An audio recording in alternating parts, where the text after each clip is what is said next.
Hope I Hi, did. everyone. I'm Michelle Teague from A Teague of Your Own. Hi, I'm Betty Novak from Life Path Associates. Welcome to Coffee with Two Coaches. Yes, welcome. We're so glad that you joined us. Betty and I have been doing this via telephone for several months now. And one of the points of feedback that we received from people in the group is they would love to have a virtual version of this and have the ability to be able to go back and listen to them again. So we decided to give the people what they asked for, and here we are. Betty, you and I were talking about time management and how important that skill is for leaders. What are some of the symptoms that people may be experiencing if they have poor time management skills? Well, one of the biggest symptoms is feeling tired, exhausted, which is leading them into burnout. Mm-hmm. The other one is confusion and not being able, feeling disorganized, which is leading themselves into overwhelm and so forth. Not getting their own job done as a leader because they're doing the job of the team that's under them, or even sometimes their peers. Just wishing they weren't here. Yeah. Those are some of the main ones. I think a lot of what I hear is there's just not enough time in the day, that I can't seem to find enough time to get what I'm supposed to get done, let alone all this other stuff. That's what I hear a lot from some of my coaching clients. And one other thing, I hear that I don't have enough time, but I really have to help my people make sure that everything is correct. And even though there are other people, and we'll talk about this some other time, but even though there are other people to delegate, to be able to help those people to do their job, because I worry about my clients not being able to do their job, especially if they're a new senior leader, and their bosses are going to think they made a poor choice. So. Yes, I agree. I think delegation is one of those scary topics that leaders come across. And you're right. I think we could spend days talking about delegation. Just a minute. I'm going to pause. So we were talking about poor time management skills. And there's lots of different symptoms there. What do you think are some of the actual causes of poor time management? Well, one of them is really trying to do something new. When they were promoted recently, and they're realizing that they're trying to do the old job. Like I have a client who's trying to do the old job. As a specialist, I do federal work, and he's now been a supervisor for like 3 months, and I'm working with him to see how he can manage both jobs without burning out. Burnout is a huge issue when it comes to poor time management skills. And that's because when you get on that hamster wheel of just keep going and going and going, and you don't bother to stop and refresh and take care of yourself and make sure everything's okay, you're going to get burned out fast.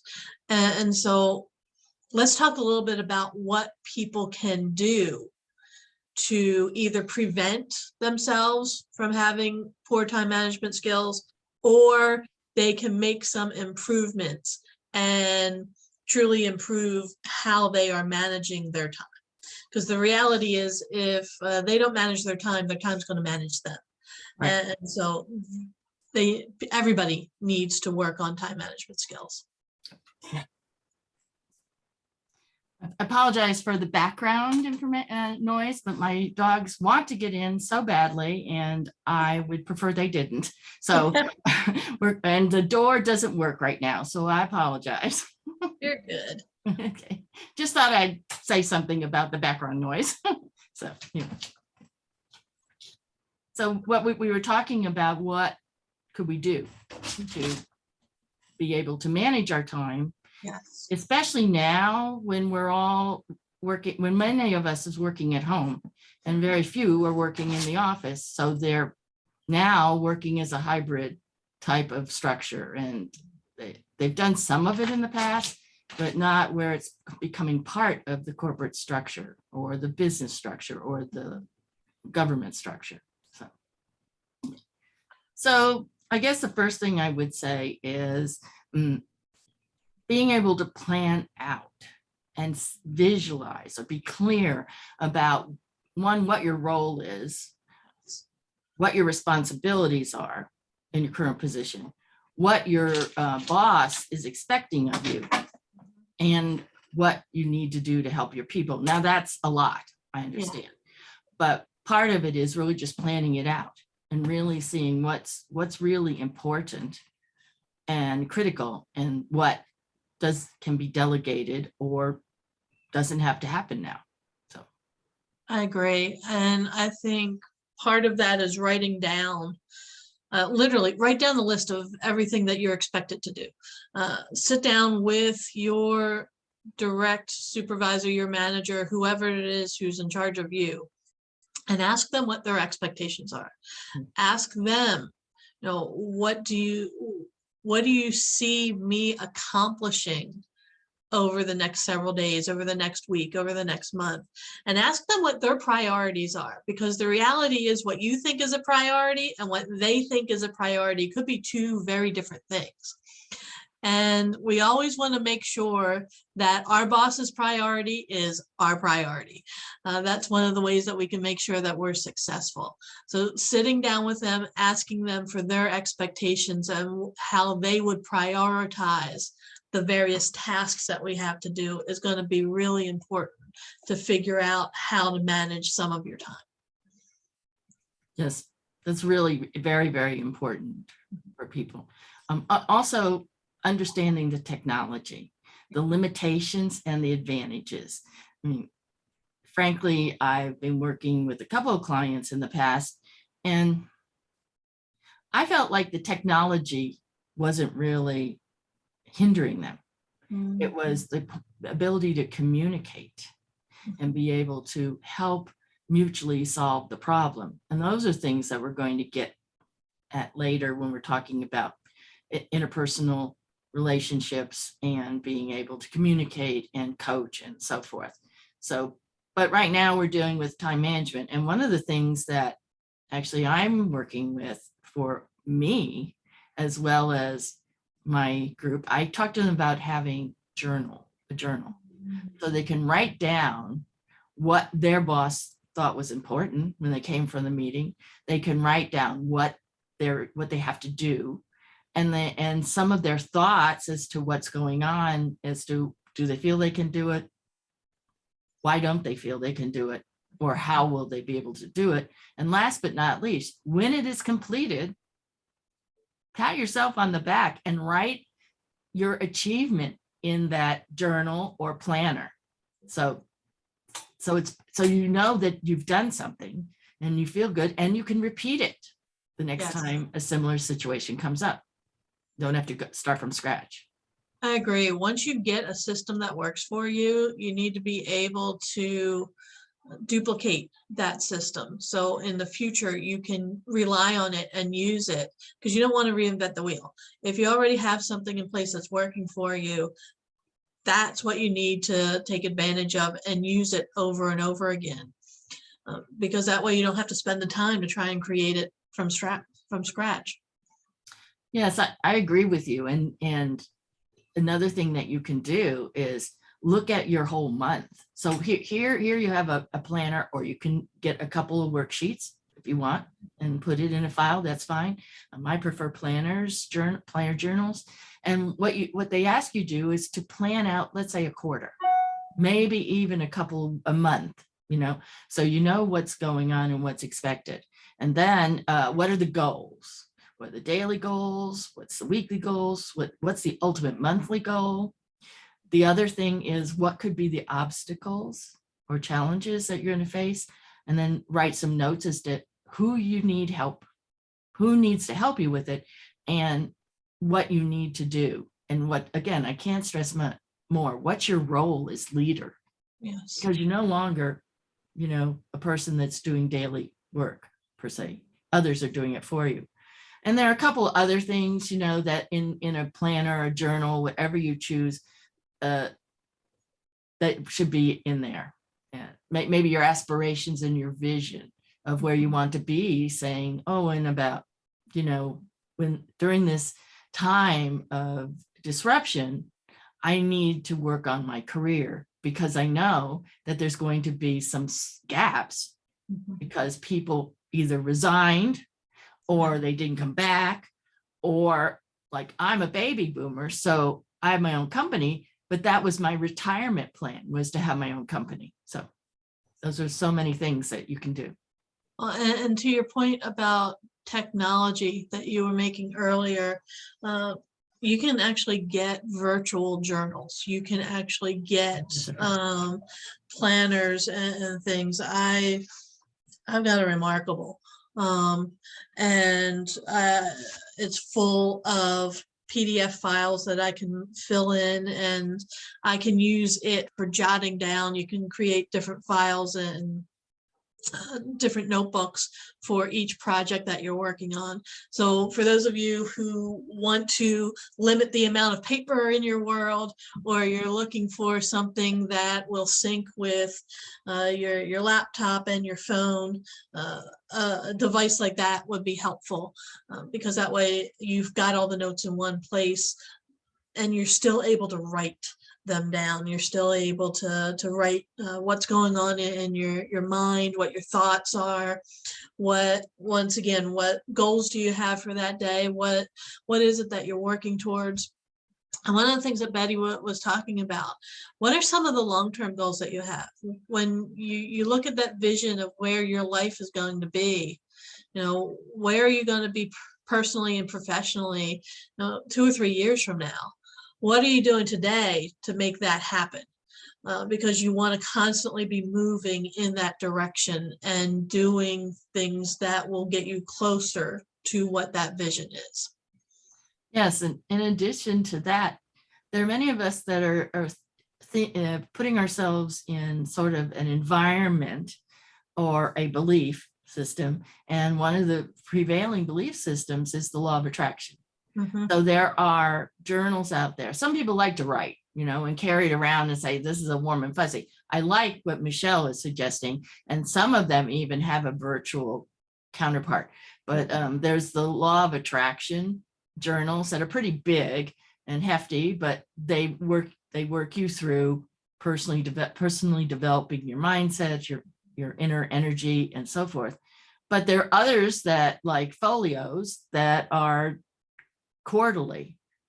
Daytimer, I don't know if they're still alive, but Franklin Covey and other folios, and they give you a really good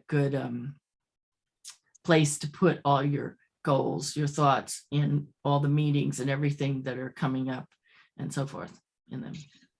The other thing that you can use when it comes to technology is just about every major time management type of application out there is going to have a calendar for you.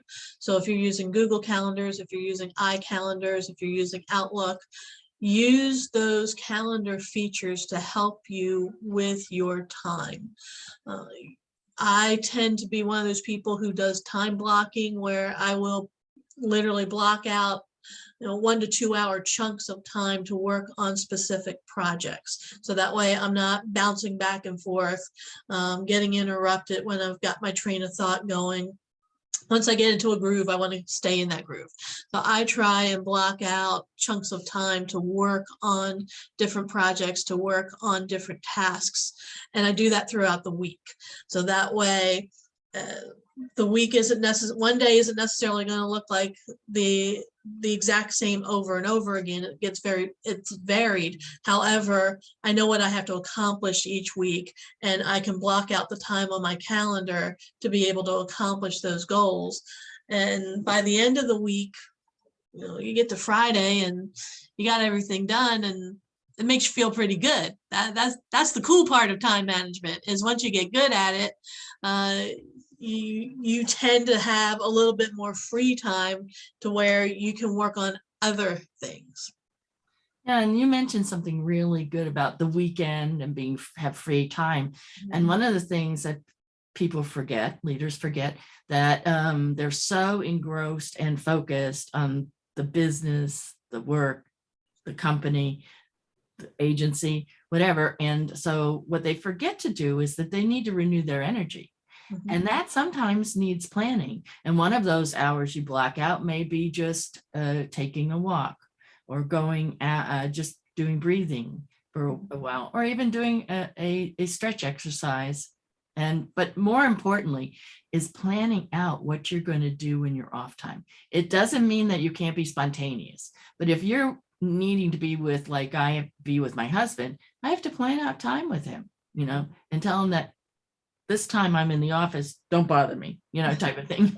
And you can do the same thing for your employees and your managers that tend to come to the door. We all can have an open door policy. I had it when I was a manager, but sometimes you have to manage that open door policy so that people know when it's really open and when you really need to work on something, or you're talking to someone in an important call. Yes. A long time ago, I was a corporate trainer, and I would train business office managers on policies and procedures and on different systems. And one of the jobs that they had, one of the tasks that they had, was to deposit checks that would come in. And they also had the task of doing payroll. And both of those tasks required them to focus on what they were doing. And if they would get interrupted, people's pay could get messed up. People's accounts could have the wrong balance on them because they applied a check to the wrong place.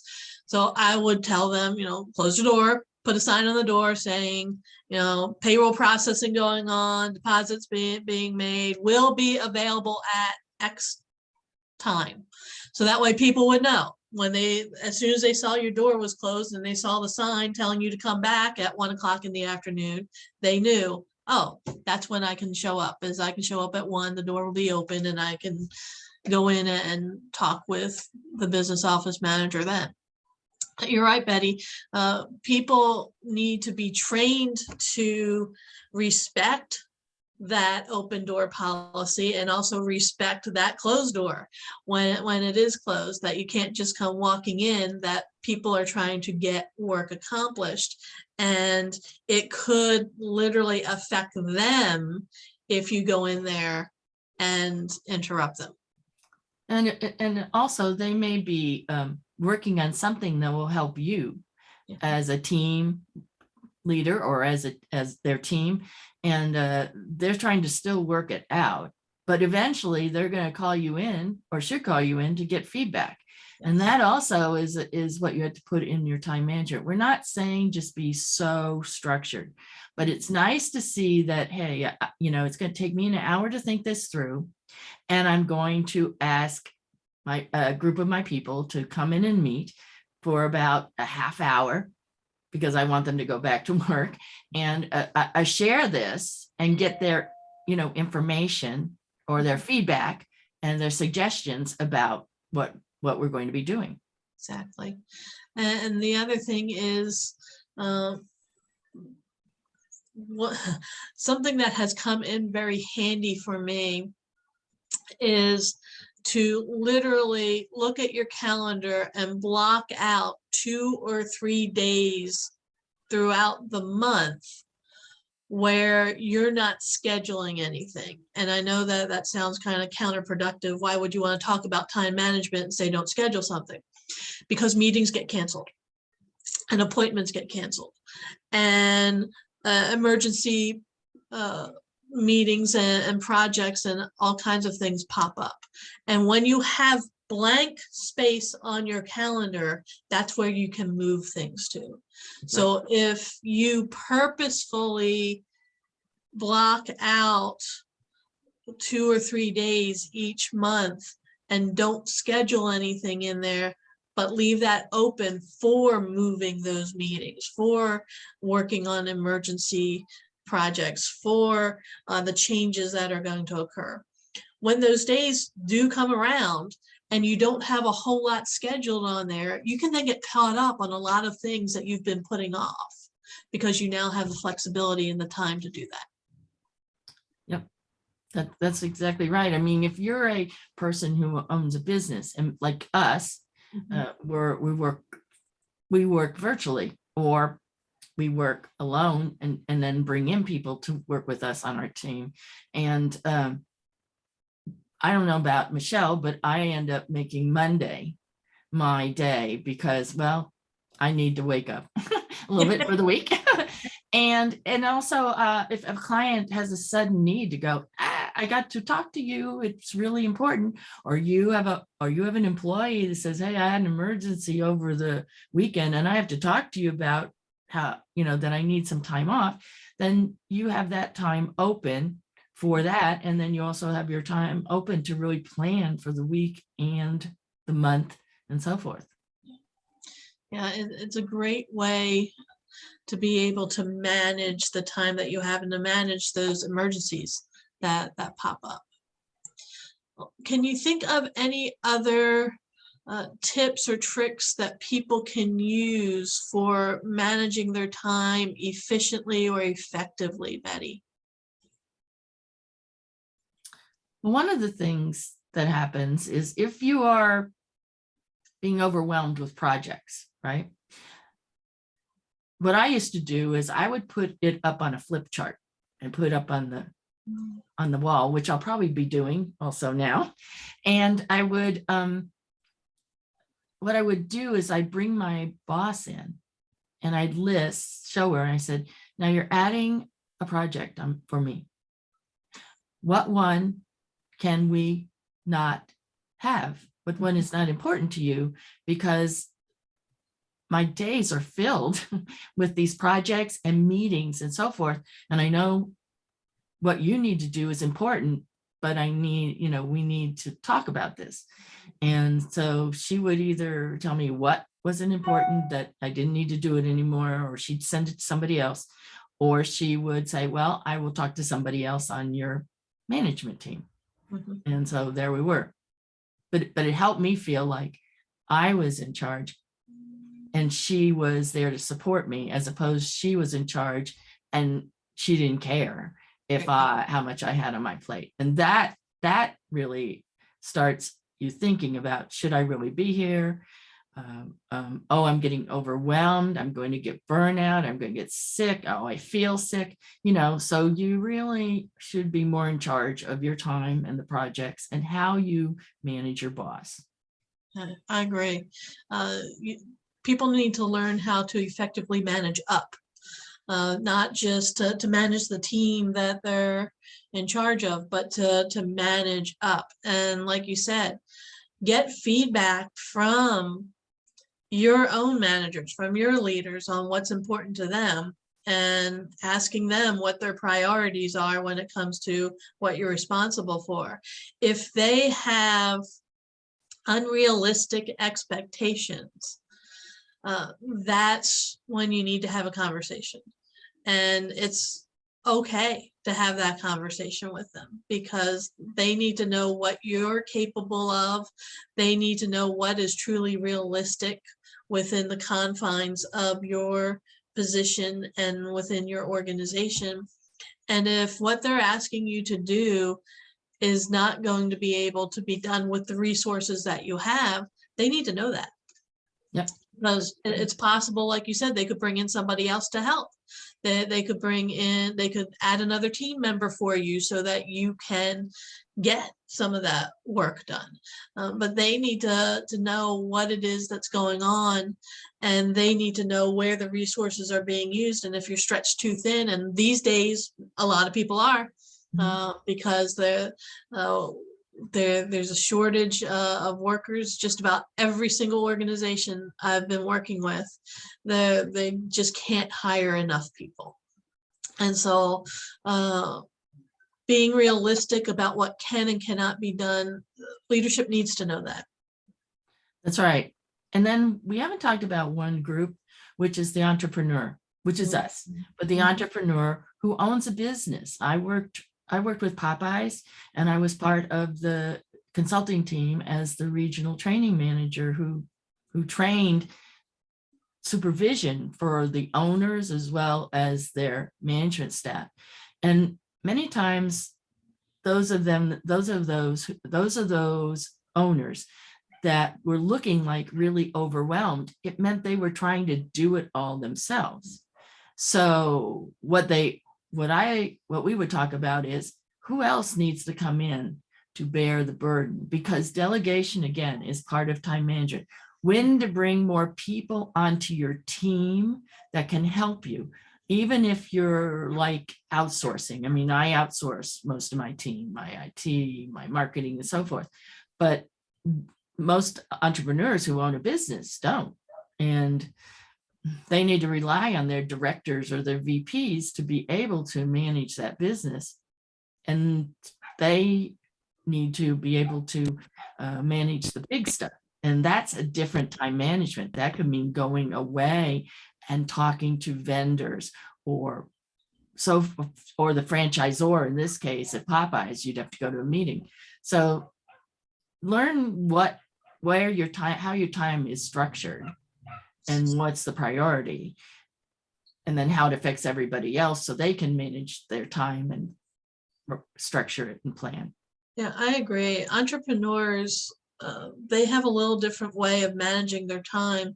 A lot of entrepreneurs have a difficult time with time management because they have a difficult time separating work from their life, because it's intermingled so much. And like you said, a lot of them are doing things that could very easily be delegated to somebody else. And it's because at first, when you first start your business, it's just you, and you do everything. And until you start to realize that, you can't do it all. You can have it all, you just can't do it all. When you realize that there are people out there that are better suited to do some of these tasks than you, they can do it a lot faster, they can do it a lot, they're more efficient, more effective at it, they're better at it than you are. And that you either need to hire them to do it for you, or you need to come up with some kind of system where you're bartering with them, where you're trading your goods and services for their goods and services.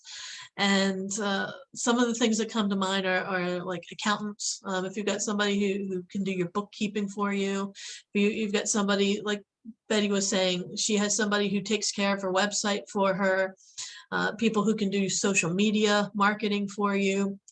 There's a lot of things that entrepreneurs do that they can get either a virtual assistant, or they can get help from somebody else to do that for them. And it will end up freeing up their time so that they can focus on what only they can do, which is provide some of the goods and services that make their company up. That's exactly right. Some of the people, actually, there are companies out there. You mentioned virtual assistants. Sometimes people think of it as only one person, but there are companies out there that are virtual assistant companies, and they have a whole staff that have specialties. I actually know one where I used to live in Pittsburgh, and she had people who were good in IT, people who were good in administration daily, people that could help you with projects that you were working on, create a notebook for you, create a SOP, a standards of operations, so think about that, and then plan it on your budget and plan it on your time. Yep. Awesome. So I think, have we anything else to say, Michelle? This has just brought up so many other topics that we're going to be able to focus on over the coming weeks. So I'm looking forward to this conversation branching out. Like you said, we can talk about delegation. We could literally spend just 2 or 3 sessions just talking about entrepreneurs and some of the issues that entrepreneurs have. Yep. And there's so much more out there. Communication is a big one. That could take, 3 or 4, because there are different roles that communication is important to. And there are different types of communication that people need to use so that they can more effectively do their job, run their business, and so forth. I mean, I've seen communication derail total departments where they weren't teams, a team of a big department where they were really in chaos, and all I had to do was a communication intervention, and it like changed the whole dynamic. And I'm sure you do that too in your Right. leadership consulting and training and Yes. coaching also. So Yes, when it comes to communication skills, that can bring down a company quickly. Yep. And that's the last thing that, because it's so easy to fix when it comes to communication. So yes, great topic today. I'm glad we could all get together and share ideas about this. Thanks, Betty, for setting this one up. This has been a good discussion topic, and I'm looking forward to our future ones.